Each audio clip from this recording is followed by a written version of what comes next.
आज हम क्या सुनना चाहते हैं? देखिए बहुत स्पष्ट है। हेयर थ्रू योर ईयर, इसका क्या मतलब है? देखिए प्रभुपाद जी ने बहुत सिंपल तरीका बताया है और उसमें कहा है कि जप को बोलो और सुनो। अब आप देख सकते हैं कि अगर हम जप कर रहे हैं तो दो तरह से जप करेंगे और केवल आवाज़ से मालूम चल जाता है कि व्यक्ति ध्यानपूर्वक कर रहा है कि नहीं, सुनने का प्रयास कर रहा है कि नहीं। हरे कृष्ण कृष्ण कृष्ण हरे हरे, हरे राम राम राम हरे हरे, हरे कृष्ण कृष्ण कृष्ण हरे हरे। तो इस प्रकार से आप केवल आवाज़ सुन करके मालूम कर सकते हैं कि मैं ध्यानपूर्वक नहीं कर रहा था।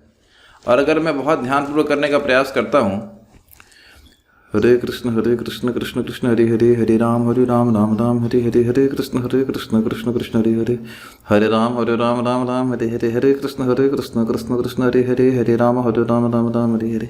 तो आप देख सकते हैं कि आवाज़ की शब्द, अगर आप थोड़े सेंसिटिव हैं तो शब्द सुन करके ही आप अंदाज लगा लोगे कि ये व्यक्ति ध्यानपूर्वक कर रहा है कि नहीं कर रहा है। श्रील प्रभुपाद जी के एक शिष्य थे, प्रभुपाद जी की पर्सनल सेवा में लगे हुए थे और वो बाहर थे और वो जप कर रहे थे। तो प्रभुपाद ने अंदर बुलाया उनको और कहा कि आप क्या कर रहे थे? तो उन्होंने कहा कि प्रभुपाद मैं जप कर रहा था। अजीब सी बात है, जब बाहर से आवाज़ आ रही तो मालूम है प्रभुपाद जी को जप ही कर रहे थे वो। तो उन्होंने कहा कि क्या आप अपने जप को सुन भी रहे थे? तो प्रभुपाद जी इसको बड़ा स्पष्ट कह रहे हैं, do not worry so much chanting fast, more important is hearing.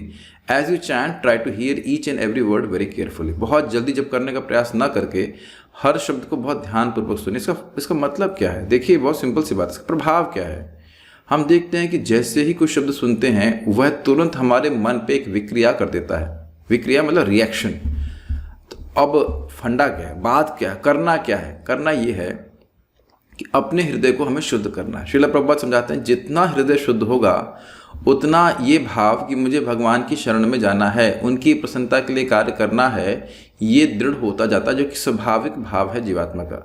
तो जैसे ही व्यक्ति सुनता है वह देखेगा कि उसके मन में तुरंत एक रिएक्शन होता है। कुछ रिएक्शन हो सकता है, मान लीजिए मैं भी किसी से मजाक करूं तो लोग हंसेंगे, या मान लीजिए किसी की मैं निंदा करता हूं तो गुस्सा हो जाएगा, लेकिन वो सभी होगा जब हम सुनेंगे। ये ध्यान दीजिएगा कि सुनने का प्रभाव काइंड ऑफ हम अपने को कंट्रोल भी नहीं कर पाते हैं। और कई बार हम बोलते भी, हमने वो शब्द सुन लिया है, हमसे अब रहा नहीं जा रहा है कि नहीं? तो जब भौतिक शब्दों का ऐसा प्रभाव है तो फिर आध्यात्मिक शब्द का कितना प्रभाव होगा ये पता नहीं चलता है। लेकिन जैसे ये जो सुनना और ना सुनना, इसमें कितना अंतर है उसको आप आसानी से समझ सकते हैं कि अभी आप ऑडियो लीव कर दीजिए तो मेरी बात का कोई भी प्रभाव आपके ऊपर नहीं पड़ेगा।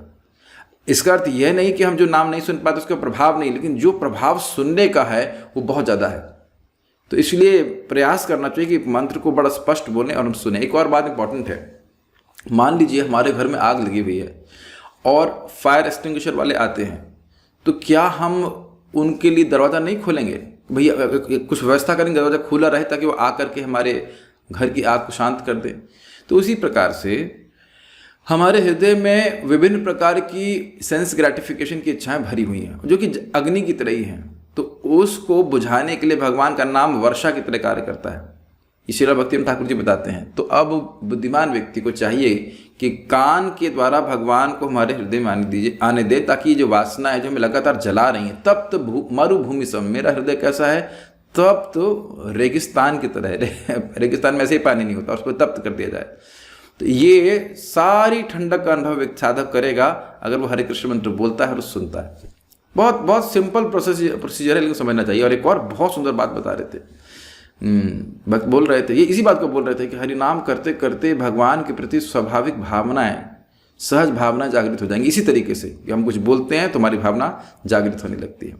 सो let us try to hear your chants. हाँ, एक और इंटरेस्टिंग बात प्रभुपाद जी, मैं याद दिला रहा हूँ आपको बात की, जैसे ही हम सुनने का प्रयास करते हैं वह निरपराधिक हो जाता है। और जैसे ही व्यक्ति निरपराधिक जब कर रहा है वह तुरंत मुक्त अवस्था के प्लेटफॉर्म पे है। तो चॉइस हमारे ऊपर है कि हम किस प्रकार से नाम उच्चारण करना चाहते हैं। Same thing but differently done. So Hare Krishna, please chant and here.